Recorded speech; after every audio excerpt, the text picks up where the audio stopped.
How the post-eclipse firehorse year can transform your life forever, and why the moment after the spectacle matters more than the spectacle itself. We just watched a bright ring trace the sky. We marked a calendar, set off fireworks, lit lanterns, or simply noticed a strange quiet in the middle of the day. Two currents met, a high-visibility solar event, popularly called a ring of fire, and the cultural symbolic turning of the calendar into a firehorse year. Together, they did not hand you a finished life.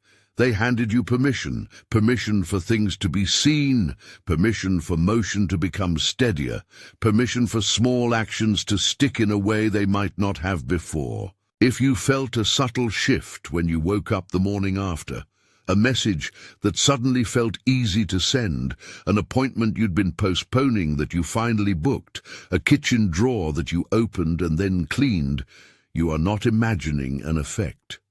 What you experienced is a common post-event psychological unfolding.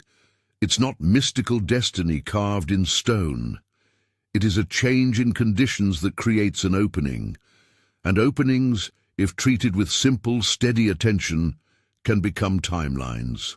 Let's get clear about what's happening, what energy means here, psychological, social, symbolic, not a magical guarantee, and how to turn this unusual corridor of momentum into genuine long-term transformation without pressure, gimmicks, or cultural flattery. I'll walk you through the pattern, point out the signs that your timeline is shifting, show the single internal habit that most often stalls momentum, and give you exact small practices to protect and amplify what's happening now. Right after a charged celestial event, people often experience what I call a post-eclipse cleanup. It's ordinary and very human. For days or weeks afterward, you notice a string of little completions. You finally reply to that message, you book a doctor's visit you've been avoiding, you replace a broken appliance or fix that email draft.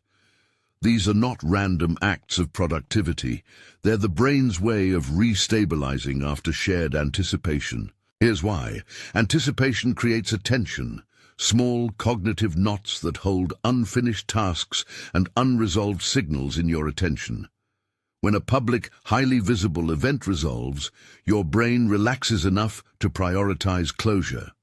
The neural cost of holding a loose end fades, and you get microbursts of follow-through. That's why the morning after an eclipse, you might notice your inbox thinning, your calendar filling, or an odd, quiet pleasure when you cross a tiny box off a to-do list. Micro-examples help make it real. Imagine you've been meaning to text an old friend, but keep rewriting the message, worrying how it will land. The day after the eclipse, you open the app 3 times and finally send it. Or you've stalled on booking a haircut, a license renewal, or a small repair because the decision always felt like a big one. Suddenly, the exact same choice feels light. You book it. Someone I know switched from "I'll do it next week" to "done" in 15 minutes. Not because they were more courageous, but because their attention unclenched. This is cognitive rebalancing, not magic. If this describes you, do one simple thing now. Share one small thing you're clearing today in the comments below. No drama. Just the act of naming makes completion more likely. It's a tiny communal nudge, and we're already part of a larger social reset. The Ring of Fire gave attention. The Chinese New Year gives context. Across countries and cultures, the start of a new zodiac cycle functions as a synchronized calendar reset. Millions of people renew intentions, update resumes, move or launch businesses around these dates. Not because everyone follows astrology, but because calendars organize human rhythms. When a widely recognized temporal marker lines up with a collective emotional event, you get scale. More people acting, more opportunities cycling, more social validation for change. That's where the firehorse symbolism matters. Treat the zodiac image as metaphor rather than mandate. Fire in this symbol speaks to visibility, warmth, and revelation, things brought into sharp, undeniable focus. Horse stands for reliable, sustained motion, the kind of forward progress that isn't a sprint of frantic reinvention, but steady travel, mile after mile. Together in a year labeled Fire Horse, you don't get the frenetic promise of instant transformation. You get conditions that favor showing up visibly and moving steadily. So what does this look like across society? Consider three behavioral patterns typically amplified by synchronized calendar resets: job searches and career shifts, relocations and moves, and business starts or creative launches. Around cultural New Year's, hiring cycles reset, people update profiles and resumes, notice housing availability aligned with others leaving or looking, and small businesses relaunch offers. None of this is mystical cause and effect. It's social momentum, a flock effect. When more people are scanning for change, those scans create openings and make change more feasible for others. You don't need to believe in astrology to be nudged by it. You just need to be human, living in the network of other humans who are also acting. Visibility, then, is the key this year. The Fire Horse favors being seen, not at the cost of reckless exposure, but in showing work, sharing intentions, and letting small wins be visible. Visibility invites response. It puts you into conversation with opportunities and people who can carry momentum forward. It makes your life legible, so the next logical step presents itself. This is where the so-called momentum trap shows up. People imagine traps as danger, a speed that will throw you off the road. In this context, the momentum trap is the opposite. It is a simplifying acceleration that removes hesitation. Suddenly, decisions have less time to be overanalyzed. That can be uncomfortable. It can feel like the world is moving faster than your comfort with risk. But there's a gift there. When momentum shortens the window for second-guessing, it protects you from paralysis. It forces a bias toward action, not because action is always right, but because repeated small steps beat perfect stasis. Think of a narrow hallway with doors at regular intervals. If you stand there forever, staring, the doors remain closed. Momentum nudges you to open one. You might not choose the best door on the first try, but each open door offers information to inform the next choice. Momentum isn't about dramatic, flawless leaps. It's about accumulating directional choices that compound over months and years.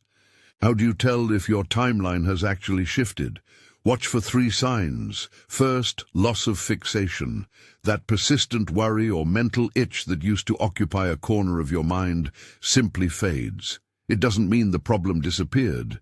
It means your attention has been freed to move towards solutions. Second, recurring opportunities.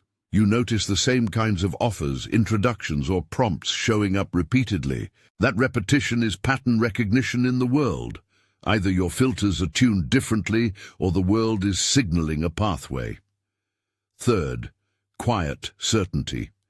This is not an arrogant confidence, but a soft inner knowing. I don't have to solve everything right now. That inner tone is often the healthiest indicator that your nervous system is aligning with a new tempo. To make these signs useful, be specific. If a job recruiter contacts you twice within weeks on similar roles, consider that repetition an invitation to explore, even if you're unsure. If the person you're thinking about reconnects more than once, that's not coincidence. That's a social echo worth acknowledging. And if the small worry in the back of your mind about that thing has loosened, try scheduling 5 minutes to finish it. Completion breeds momentum. But there's one internal force far more likely to dampen this new momentum than anything else: negative self-talk. Think of negative self-talk as water poured onto a small flame of momentum. It doesn't douse the blaze instantly, but it slows it, makes it sputter, and saps the heat needed for steady progress. During times when the world nudges you forward, your inner critic often wakes up with more objections. This will never last.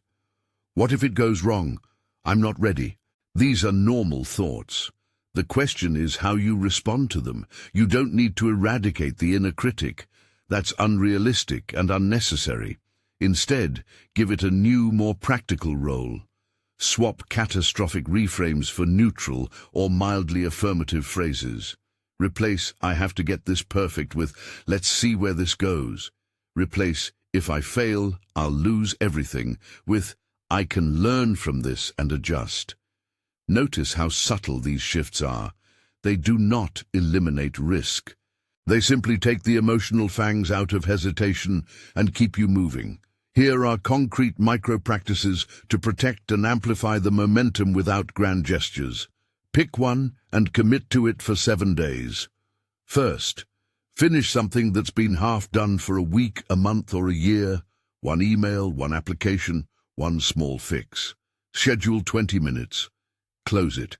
If nothing else, you prove to yourself that completion is still possible. Second, make something visible. Share a small update publicly. A social post, a short video, a note in a community chat. Visibility doesn't have to be elaborate. Say what you did today, even if it's only that you booked an appointment. Showing work creates social micro-accountability and invites reciprocation. Third, use a neutral phrase bank. Make a list of 3 neutral responses you'll use when your inner critic starts circling. "Let's try this and learn. One step at a time. I'll see what happens." Put the list where you can see it and repeat one when you feel stuck. Fourth, prepare for repeat opportunities. If a pattern shows up, similar messages, invitations, or doors, create a standard response protocol. That could be a template email, a quick "tell me more" text, or a short set of questions to vet the opportunity. The idea is to reduce friction and remove the need to reinvent the wheel each time. Small acts accumulate. Think of them as steady hoofbeats rather than fireworks. The horse in Firehorse is endurance. That means your focus should be sustainable practices more than dramatic pivots. Over time, the compounding effect of ordinary discipline produces disproportionately large results. There are useful safeguards you should adopt now.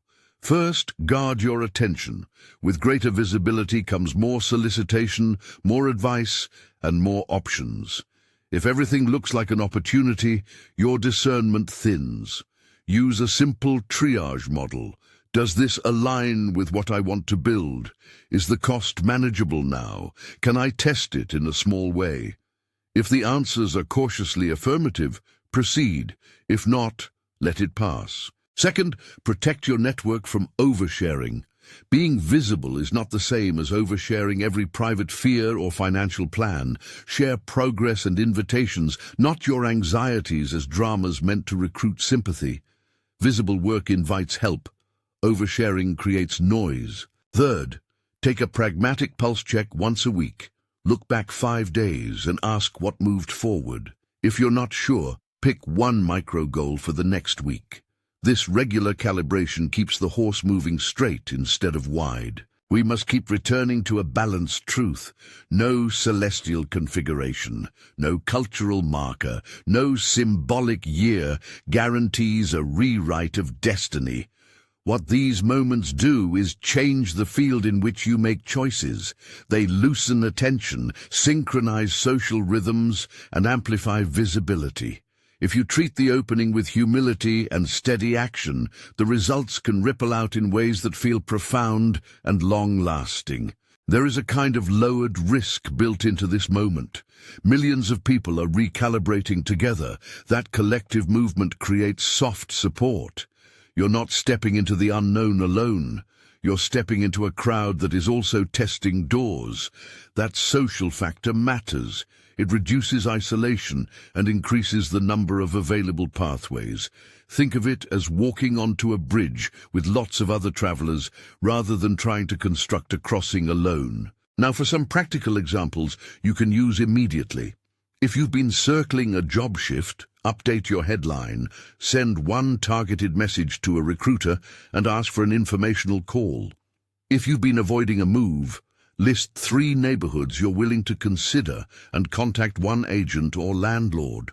If you're planning a small business or creative project, write a one-paragraph pitch and share it with 5 people who might respond. These are not grand strategies. They are catalytic microactions. Each one increases the probability of recurring opportunities and clarifies the path forward. When you feel the inner critic surge, use the neutral phrase, bank. Say to yourself, let's see where this goes, or I can make a small test. That phrase doesn't deny risk, it simply reduces the emotional friction that prevents you from acting. In the moment when momentum whispers, the job is to move a tiny muscle forward, not to perform a moral or spiritual feat. A crucial habit: learn to tell the difference between urgency and momentum. Urgency is a pressure that panics and forces poor choices. Momentum is a directional force that reduces indecision by creating more data points. Urgency says you're late, momentum says you're invited to iterate. When you sense panic, take 2 deep breaths and ask, is this panic or an invitation? If it's an invitation, respond with a testable small step. One more practical nuance: social signaling matters. When you post a small win, say, booked the appointment, or sent the message, people will often respond with encouragement, resources, or even direct connections. That response loop accelerates momentum in real time, but keep the tone modest and factual. The goal is not performance, the goal is connection and calibration. As you move, remain respectful of the cultural meanings around Chinese New Year. Acknowledge its significance for millions. It's a time many people use for renewal, reflection, and practical resets. Honor it by using the metaphor responsibly. Don't attribute mystical guarantees to it, and don't reduce a rich tradition to a marketing tool. The fire horse is an image, powerful, useful, evocative, not a certificate. Let's return to the main arc. The post-eclipse cleanup loosened attention. The fire horse year frames a season of visible, sustained progress. And you stand in a narrow but powerful corridor where small actions compound. The way forward is surprisingly ordinary.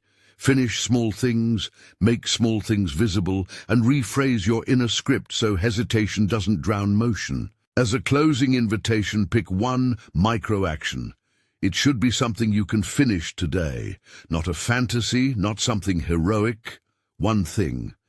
Maybe it's sending that message, booking that appointment, posting a 1-sentence update about a project, or doing 5 minutes of research on a job posting. Choose it, do it, and then report back in the comments.